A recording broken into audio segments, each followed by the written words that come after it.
On yun. Hey guys, welcome to our first episode. We are the Bud. So, ako si Carl Mendoza. Hi, my name is Mark Enriquez. Dennis Rivera. Uy, dalawa pa. I'm Zyrix Laksamana. and Job Castillo. So, may topic kami na gustong pag-usapan. Nag-aaral lang kami dito, nag-chill-chill lang kami. Pero, may na-curious kami na topic. Na gusto talaga namin maging ma-enlighten pa. Actually, yung Saudi, totoo lang, hindi ko siya alam. Simula nung lesson lang natin, ko siya narinig yung word na yun. Legit, sobra. Like, sabi ko, ano tong sabi ni Sir na Saudi? Parang di ko nagigits. Kasi yung pala, tungkol pala sa mga sexual orientation, about gender expression, identity. expression ng tao. So, nahati siya sa tatlo, di ba guys? Meron tayong yung sa sexual orientation, yung gender identity. Kung ano ka, kung ano, nabibase mo ba sa sarili mo yun? Yung identity. Mm-hmm. So, ba? Identity. Ata. Kasi parang yun subjective. Like, what is yourself as? Parang ganun. So, yung expression, ano ba, nalilito din ako sa kanila kung yung expression, di ba, ina-express mo naman yung sarili mo kung ano ka, di ba? Like, example, yung sa mga drugs, like, ina-express nila na trans din sila. Ganon. Tapos, yun talaga yung inaano nila. Yung kay Vinyas, di ba di nyo ko naka-group doon? Ayun. Medyo di ko pa siya, na parang nanood lang. Sa Linyas? Oo. Sa inyo yun. Vinyas ka. Nag-present tayo. Okay, present ako. Ang niya, magaling din daw siya sa gender expression, yung example niya. Like, kung paano niya ipinapakita yung sarili niya na, trans, ganun ba? Meron pa yung yung isa pa, sino ba yung isa niyo? Sige. Oo. Yung sa kanya naman yung sa gender identity. Pero di ko talaga siya nagigits eh. At tingin ko sa kanila isa lang eh. So pwede pa, nalilito lang din ako. Sige. Kasi alam mo ba story na di ba? Oo. Si Gigera tsaka si... Hindi sa Sojin, yung gender identity sa expression, hindi ba isa lang ba yun? Gender identity. yung pagkakaiba ng gender identity. Expression. Different. How you identify tsaka how you express. Oo, kasi ang identity. Siguro, ang identity nasa sa'yo yun, di ba? Nasa sa'yo yun. Expression kung saan ka Oo. How you're comfortable like, Oo, tsaka... showing to other people. Oo, yun, expression. Expression, yun yung parang, paano ka nag-interact with others na eh. Kasi ganun. Okay. So, parang yun yung, paano ka nakikita ng, based on your, paano mo in-express sa'yo. Kaya magkaiba sila, kaya iba yung lettering nila sa social. Kasi magkaiba ang identity sa sarili, sa expression, how you present yourself. Tsaka iba rin kasi letter I, tsaka Tapos yung naano ko pa is yung Soji, yung paano niya sa advocate sa mga tao, like yung sa drug, parang kung paano niya na-influensya na hindi lang daw siya, yung impact niya pala sa tao, kumbaga. Kasi pinapanood lang nila na as in lang yun, di ba? Oo, drug, D-R-A-G, hindi drugs. Balito kayo dun. Sorry. Sorry. Drag Race Philippines. Kumpletuhin ko na. Ang lutong ng drugs eh. Like yung impact niya sa tao, yung tingin ng tao nag-iba dahil din dun. Na yung pwede din pala yung lalaki, pwede din siya sa drag race. So parang china-challenge niya yung societal norms. Oo, lahat talaga tayo gusto mo na So, sobrang na-open up din nun. Yun dun din ako na medyo nagandahan kasi as in nung una ko siya narinig, like senior high ako, lagi nanonood ate ko kasi nun. Akala ko Drag Race Philippines. Coach! Coach, di ba? Anong race yung drag? Ano to? Parang tayo na ito. Coach ba? Hindi, yan. May competition yan. Tapos habang may competition, may away, tapos may lesson. Like, Actually, oo, di ba? life learning yun. So sa una, akala mo, lang siya. Parang, mas malalim pa siya kaysa sa PBB eh, kung titingnan natin. Actually, True. Mas mga panahon. Ayun, ko siya, Di ba? example, mas pa siya sa PBB. Tapos iba talaga, parang na-express talaga yung deep meaning ng mismong drug na hindi lang sila yung bakla na lang nagpapasaya ng tao. Like comedy show, So dito makikita natin na kung ano yung buhay nila, kung paano din kung saan nanggaling. Yung sinasabi niya, ano yung high school, nagpanggap talaga siya. Si Vinyas. Si Vinyas. Pre, Iba yung dating yun, pare. Pare, di ba kasi Ikaw- yung hirap na pinagdadaan. Ikaw kakayanin mo ba yun? Oo. Like, Magpapanggap ka ng hindi ka naman ganito. Tapos di ka masaya. Hindi ka pa Sabi nga masaya. niya, unhappiest moment of his life. So basically, parang namulat mata mo sa drug. Oo. Kaya ano yung drug? Ano yung drug race Philippines? Oo. Mm. Yung may ano lahat naman natin tayo na pagdaan na yung may moment in life tayo na natututunan natin yung drug race Philippines, Sogi Bill, mga ganun. Nadaanan ko na yun kanina. Kanina lang.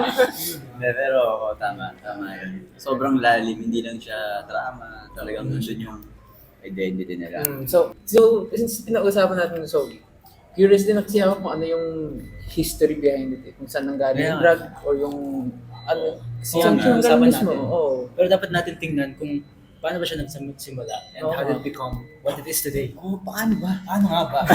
So, base sa mga binasa ko, Base. Tsaka base rin sa kasi yung mga class ko kasi, Readings Philippine History, Life and Works of Rizal. So, we're talking about yung mga Medyo madali history na to. na yan, colonial, ganun. Eh, habang babasa ako ng mga colonial stuff, nakita ko din, before tayo na sakop ng Spain, meron nung, di ba, may mga indigenous tribes na may civilization na pre-colonial period. And, ang Okay. point Oo. Ang point. na medyo na-struck sa akin, or nag-struck sa akin, was, diba dati may mga Babylon, Oo. yung mga spiritual healers, mga ganun, and they were regarded as, like with high authority, they were revered. So yung mga, and usually, mga babae sila, diba? Mga old women, or just women in general, who do Siyempre healing. leader kasi dapat Siyempre, matandaan eh. they're taking on a big role. Pero, din ko rin nalaman, may mga lalaki din palang Babylon.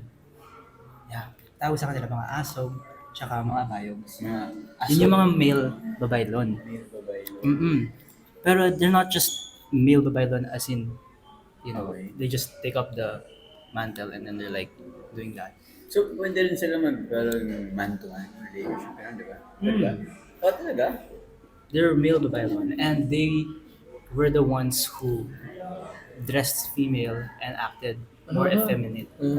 This is interesting kasi parang bihira ako makapagkamakros ng mga information na wala pang gobyerno, gano'n. Kaya, Exactly. Tsaka, Ganyan, ang Hirap interesting din i-imagine. kasi since dati pa, like wala pa yung mga Spaniards, Yeah, ganyan dun na pala makita tayo. that even before Oo nga, oo nga. we were colonized. So, it's Naroon not, pa ng mga gender, Mm. parang gender fluid, tsaka gender non-conform. hindi lang nila alam na.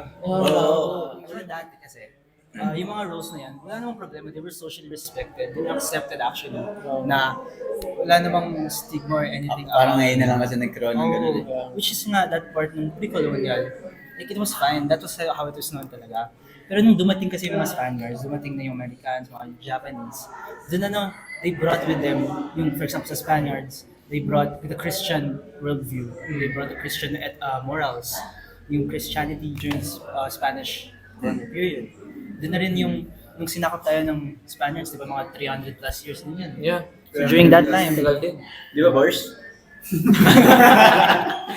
Pero what if, no? If hindi tayo sinabi. Kaya yun yung naisip ko. Sobrang normal So, parang lang. ano na, norm na siya. Naging normal lang sa atin Hindi siya siya ganun ngayon. may Oo. impact Kaya, sa atin eh. pero at the same time, wala tayo dito. yeah, we were not there. So it's Oh, more of tama. like objective, like ano ba nangyari? Kaya nga. Ano more of the what happened in history. Yeah. Imbis na, what if, di ba? So nga, yun nga, nung dumating yung mga Spaniards, dumating yung Christianity, dumating yung mga, in-impose natin yung mga friars, mga friar, gano'n. So, pati na rin yung in the entertainment section, kasi diba drag race, entertainment. So, we go to the entertainment section naman, mga performative.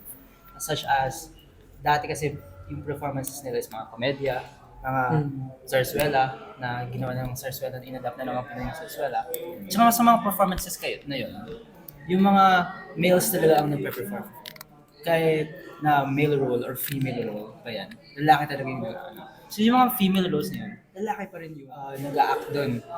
So they cross-dress and then they act like women, but they are male. So that was like where that also continued. Uh-huh. The thing is though, just kasi performance siya, ang stigma na nagkaroon doon is na yung pagka ganon, imbis na gender expression siya, it's more seen as performance lang siya. Kasi Okay. pinagtatawanan lang or as entertainment. Parang yung act mga, lang, no? oh, act Parang lang. lang, eh. So yung mga tao na actual gender expression nila or like identity nila is yung ganun talaga, yung pagiging like not conforming to yung mga morals and views like Western culture or like na tugma sa Christianity. Mhm. It's they're being shunned away. So like without giving importance to that. And di lang sa Spanish colonial period siya nagsimula yung mga stigma at stereotype. It also nagdala din siya nung sinakop din tayo ng Americans, nung sinakop din tayo ng mga Hapon. During those times naman, yun nakikita na natin yung mga prominent figures or name figures like Filipino gay men such as Chris Pulong Luna. Kilala niyo siya. Search niyo na lang yan. Tsaka si, Pero meron na. meron na. Tsaka si Walterina Marcopa. Yung mga kilala na. Parang sa na. Sabi, very And- educating ka, bro, ah. Ang galing eh. Ang galing mo. Thank you. Pero there were levels, like kahit sa time na yun, na may mga kilala na figures during that time, andun pa rin yung repression, andun pa rin yung stigma na binibigay ng Christian morality, pati na rin yung Western gender, tsaka yung societal norms, yung ano ba accepted. So, we came from tradition and we're leading into how this created yung mga stereotypes. Okay. During those times kasi, the traditions brought about stereotypes like labeling, tsaka yung othering. Kasi, nga diba, pag yung group na yun or yung mga marginalized group na yun, konti lang sila. And then, as opposed to the big, yung morality, ethics, and all that stuff na ini-impose sa atin, syempre yung mga lesser, they're gonna be condemned or they're gonna be shunned away. Kaya nga yung mga taong yung di sumasang-ayon they're not conforming to gender or yung gender not conforming, they're being labeled by the others. They're being labeled as deviant, they're being labeled as threatening or even primitive. So, dyan na nagkaroon ng racism. Doon na talaga yung minamaliit sila. Yung sinasabi mo dati, yung mga babaylon, yung mga asaw tsaka yung mga bayaw, sinasabi na pagan daw sila or immoral or kahit or superstitious. So meron talagang like pagmamaliit sa kanila. Okay.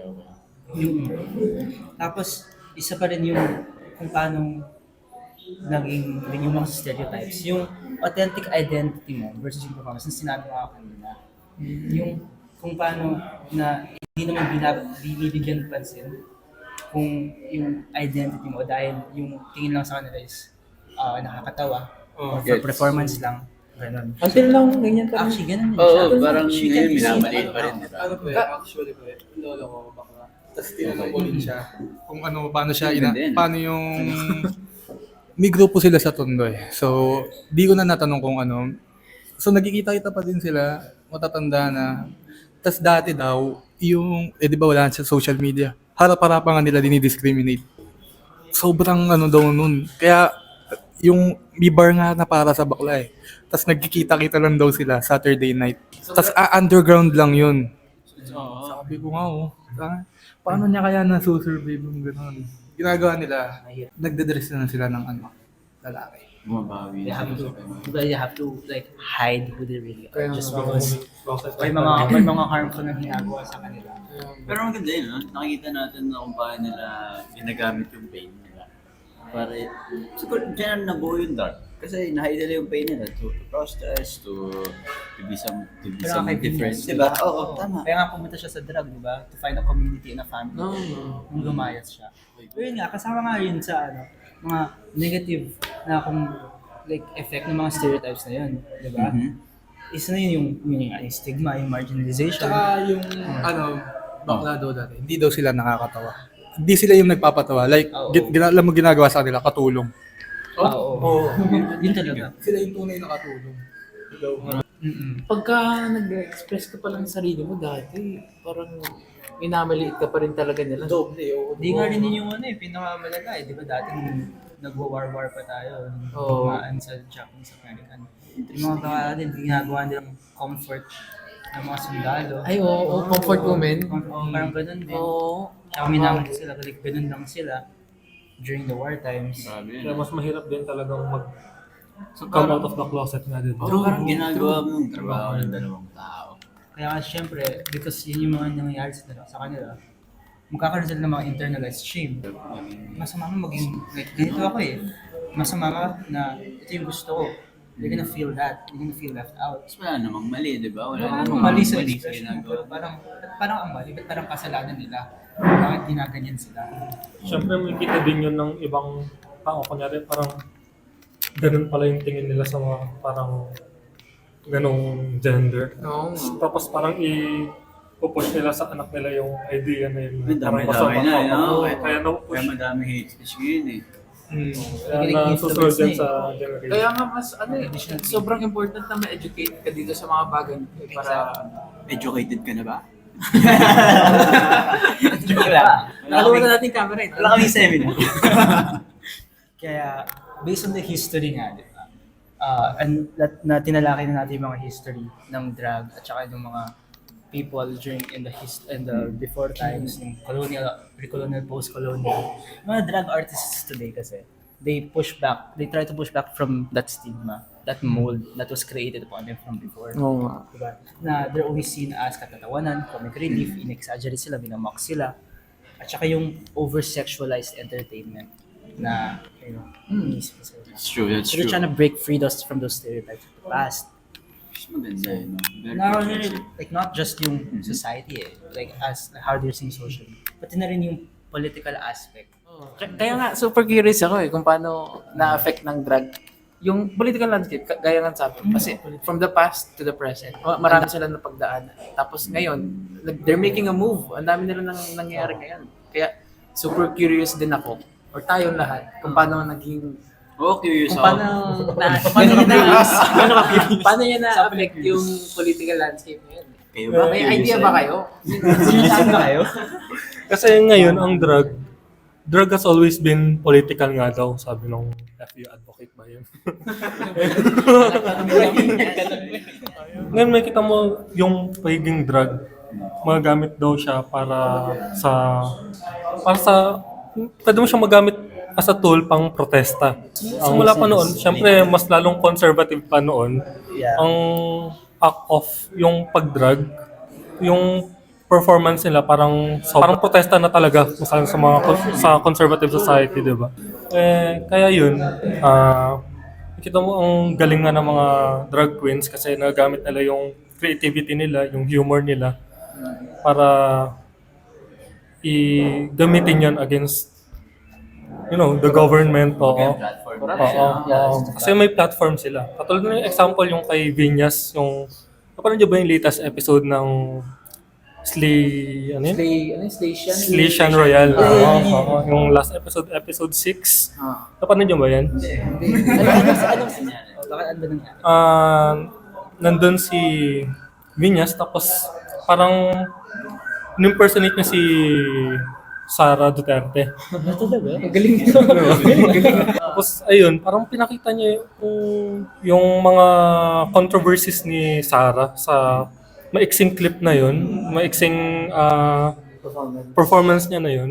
Pinakita niya yung mga controversies ni Sara katulad nung isang kaibigan niya, yung confidential funds niya, kung paano siya walang transparency, wala siyang accountability, gano'n.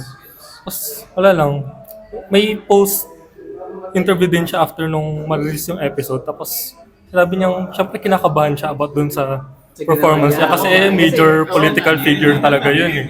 Oo. Pero di ba ang tapang lang na tinay niya pa rin na mag-raise ng awareness about sa social issues natin. Binosis niya pa din eh. Tsaka ang galing din eh kasi through performance, nasasabi niya, through their costume, through their performance, kung paano nila ginagawa, paano silang gumagalaw. Kahit nga yung pagsuot nga lang ng rainbow flag, kahit pag sa rainbow flag, makikita mo na yun. Medium na nila parang Yung speak maraming- out sa public. Tama? More people. Pang-raise talaga ng awareness. Kasi yun, kailangan talaga natin. Tulad na yung sa SUJI bill, kasi since year 2000, di pa ako pinapanganak, nung na-propose na yun, Ako rin eh. Diba? Tayo na ako sa Ang tagal-tagal na nun, pero hindi pa rin siya Approve. approved. Oo. Kasi parang feel ko, parang madami pa kasing hindi pa talaga masyadong aware. Madami pa rin against sa Soji Bill. Iniisip na madami ding false information na sinasabing magkakaroon lang ng specialized privilege yung mga ibang gender na hindi straight. Sabi nila magkakaroon lang sila ng special privileges. Mas aangat sila. Pero hindi. Alam niyo namang hindi. Kasi yung point ng Soji Bill nga, di ba, is equality. No matter what your gender identity or attraction or expression. Exactly. So it allows also homosexual, di ba? Unions. Oh. Yung homosexual movements. Pero ba masasabi ko, like, diba, sabi mo nga na hanggang ngayon, hindi pa napapas.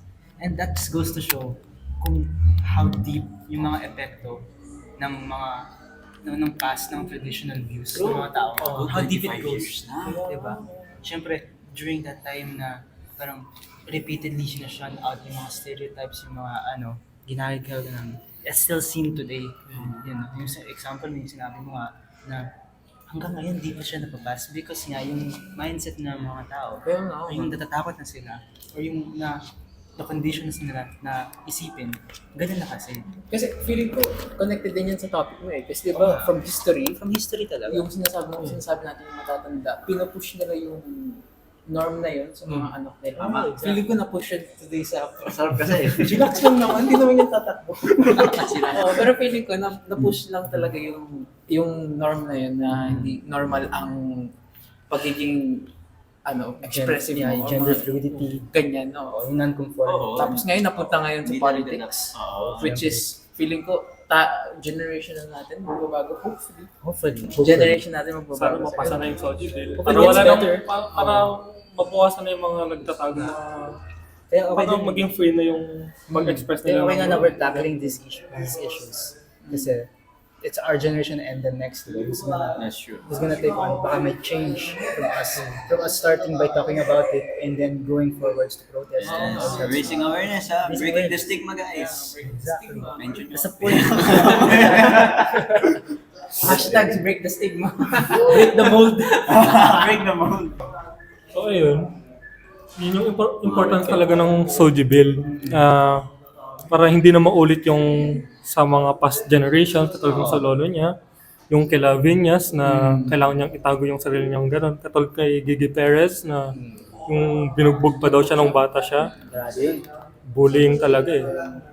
Pero para maintindihan natin yung politics part, syempre kailangan muna natin intindihan yung feeling ko yung sinasabi niya, hindi niya ma-word out eh. Kasi feeling ko sinasabi niya is yung, ano ba yung drug sa mata ng drag queens. Yeah, what is drugs for them? We know na yung effect. Because we're talking about drugs. Kaya nga, As an oo. example. Kaya nga, ang daming misconceptions. Sabi raw ng iba, ang drug is performance art lang yan. For entertainment lang yan. Pero mali naman sila eh. It's for queens like Venus Deluxe or kaya Guerra. Para sa kanila, it's their form of expression. It's how they care for themselves, it's how they express themselves. Yun yung authentic self nila eh. Tsaka doon nila napapakita yung kung paano nila i-express sarili nila, kung ano yung gustong message na ipakita nila. Gaya nga ng di ba? Nila yun, safe space nila. Oh, safe space. Like, literal na safe space nila. social yun. Tsaka ano rin yan eh. Hindi lang yan din sa pagkaka-express nila. Doon nila napapakita yung humor nila. Kung paano talaga sila. Their personality, yun talaga sila. Tapos doon, yun din, gaya nga sinabi mo, safe space nila. Yung stage is yung magiging, nila, like, home nila kung paano nila ipakita yung sarili nila. Then, ano rin yun, parang pinapakita rin sa kanila doon is yung self-confidence nila. Doon nila nakikita yung self-confidence nila. Sa pamamagitan ng drag, doon nila nakukuha yung nila, yung sarili nila, authenticity, Yung uniqueness. uniqueness. Self-confidence mo para Kaya nga, ayun nga. Kaya nga. Kaya na nakakonect natin siya sa Soji. Kasi, it's part of their expression. Doon din nasasama yung paano nila napapakita eh. Kaya, ayun, their freedom of their identity can be shown through drag. Pwede. Joke lang. Kaya by living their art, yung queens, Mhm. sila Venus Deluxe. Galang Sisters. Shoutout. Na-challenge nila yung stereotypes, yung about politics. Lahat nga ng na-challenge nila stereotypes, politics, yung mga stigma, yung social norms. Lahat na-challenge talaga nila. And kaya kahit nga sa sa protest this upcoming September 21, kasama sila doon, and it's a big part ng protest kasi alam ko, well I know na big part talaga sila, big population talaga sila dito sa Pilipinas. And pinaglalaban nila din nila yung rights nila and rights ng corruption. Yung parang trillion peso march. Sa bagay, sila naman kasi nasa forefront ng drag community. Kaya, If walang kikilos na iba, walang gagalaw. Diba? The cycle will continue. kaya nga minsan nag-ano rin ako since sa sobrang daming, ang lawak na ng drug nowadays. Grabe din yung visibility niya. Kung makikita mo, yung drug, may show na sila, Drag Race Philippines.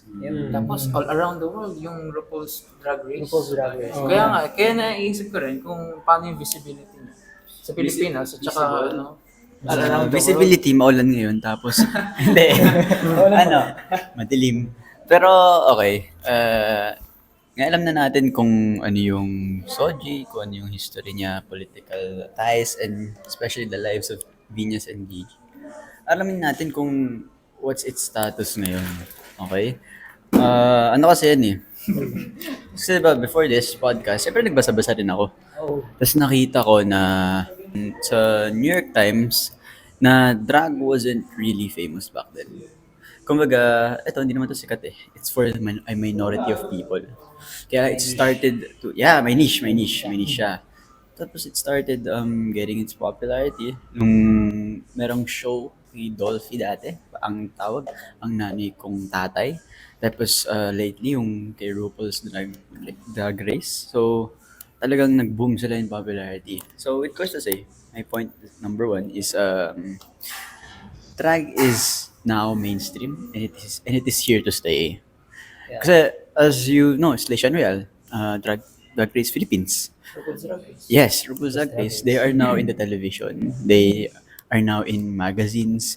Sabi nga ni Job kanina, dati they're just in comedy bars. Sabi niya, underground sila. Diba? Sabi ng lolo niya. Kamusta mo sa lolo ko? Okay. Pero yun. Not only that, mga drag queens na, di ba? Nagtutour-tour na sila. May concert sila. Actually, oo. Kaya naging mainstream talaga sila. Yes. Especially ngayon exactly. na naghanap na yung sa digital, TikTok, mga ganun. Makikita nyo, kahit yung mga hindi aware, makikita lang nila sa Totoo. mga They have snippets. different platforms na hindi na sila contained into a specific area. Yes. That's true. Ano lang siya sub ko lang. Para siyang yung dati, feminist movements, or sabihin natin yung mental health. Hindi naman aware yung mga tao na ganyan dati. Wala namang ganyan eh. Pero kasi ngayon, lalo na technology, everybody's becoming more aware of information. Tapos mas nagiging natin na, yung LGBT community, yung drag community, hindi to nabigyan pansin dati. Maraming racism at inequality. Dapat magbago. So, and that's right. Tama naman yun. So, ayun. Number two is, sabi niya diba activism is, drag is an activism. I found out na drag is not only an activism, okay? Pero it is a movement. Meron tayong mga feminist movements, meron tayong mga mental health movements. Diba? Bakit sila, madami nagso-support, and itong drag community is still being marginalized, diba? Dapat, ito lang naman yun in a summary sense, let love spread. Wala namang mali puro hate speech lang kasi yung nagso-circulate, di ba? Kaya napipigilan. Ayun. Let me end with this. Uy, Father, amen. May nabasa ako sa Makati University. It's a sentiment ng aspiring drag artists tsaka students. Tapos ito yung nag-stuck sa akin. Sinabi kasi nila na it's showing me another world to express myself. Wherein hindi ko siya pangtakas pero it's another opportunity. Tapos yung isa naman sinabi niya na it is my form of being. It is my way of expressing myself to the world in my lens. So, yung nakita ko yun, naaalala ko na drug is not only a movement, it is not only a parang performance. People's lives are actually being affected positively. Kasi di ba, meron tayong connotation na sa mga conservative na tao na hindi naman nakakatulong yan sa lipunan. Parang ano lang yan. Ingay lang yan. Oo, di ba? Ganyan, mga arte-arte lang. Oo, yun, diba? Yun, lalo na yun, yung mga arte-arte lang. Hindi totoo yun. Kasi nakikita natin na yung mga tao at yung mga bata, na-apektuhan sila na positively. Na-inspire sila, di ba? So, yun. Bigyan namin kayo ng recap. So, Or takeaway, ano ba yung mga natutunan? Recap for this podcast. Nakaka-enlighten talaga itong yung study session natin ngayon. Kasi natutunan ko from the meaning itself to the history na sobrang oppressed nila. Simula pa lang dati, meron na tayo nun. Pero dahil may nagsumakop mo sa atin, nabigyan tayo ng stigma about it. Siguro nga, kung wala talaga sila, normalize na ngayon sa atin yun, di ba? Kaya tapos, yung impact nila ngayon, through politics, nagiging protest natin siya, activism, di ba? Nagiging part siya as a movement, kung saan Expression ko. expression kasi siya eh. Tapos kung ano rin yung mga tingin ng queens, kung ano yung drug para sa kanila, kung ano yung nangyayari, kung anong binibigay ng drug sa kanila, kung ano yung effect yun, effect sa kanila. Tapos through kung ano sa'yo. It's inspiring. Makikita natin na yung mga students, young people, nakakabuti talaga sa kanila. Kasi it's breaking boundaries, breaking stigmas.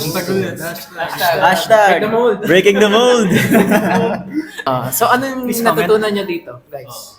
Ano yung mga mga Ano yung takeaway nyo? takeaways Mauuwi niyo? nyo? Well, actually, I'm glad nga na we're talking about this kind of topic because it's something that we should be talking about naman talaga. Something that is happening in our world. Kahit sa mga taong hindi masyadong aware, ako, syempre naririnig ko yun actually dati, Sojiville, like, that was being, when I was studying before. But when I actually like researched about it, when I actually like watched the shows, how is it for the drag queens themselves? How is it for the people who are watching the critics, all that stuff? And importante din yung how is it for the drag queens themselves? Because sa diniscuss ko kanina, yung sexuality, gender expression, gender identity, we're looking at it through the lens of the people who are not actually actively involved. We're looking at it someone who's looking into it. True. Kaya na misinterpret siya, and it's also parang misinformation din. Yung mga tao na mismo andun, baka disrespect sila sa mga pinagagawa. Misrepresent sila. Misrepresent. So yung mga takeaways ko na very important na pinag-uusapan to, how we can see it like in true personal experiences, how we can see it politically, Yes. especially how we can see it through the lens or through the eyes of yung mga andun yung mga kasama, people who actually express an expression and not activism, how it is a movement, and how a lot of people should be more aware and mamut-mota nila. Kumbaga, awareness ang sinasabi mo. Yeah, exactly, awareness. Breaking the mold! Kaya to end this episode of the pod, iiwan ko na lang kayo sa last message namin, which is, be yourself. Drag is not something na performance lang. It's all over us. And sana, respect natin and let's support kung sino man ang gusto mag-express ng sarili nila. Do not judge because nasabi sa inyo na i-judge. Just support them and not let them be afraid of themselves. Oo nga. Pagkakamali sa pagiging ikaw. True. Oo, true. Be you. Be inclusive. Be you. Be you because it's beautiful. Ano naman kayo iwan? Be you because you're beautiful. Bye-bye!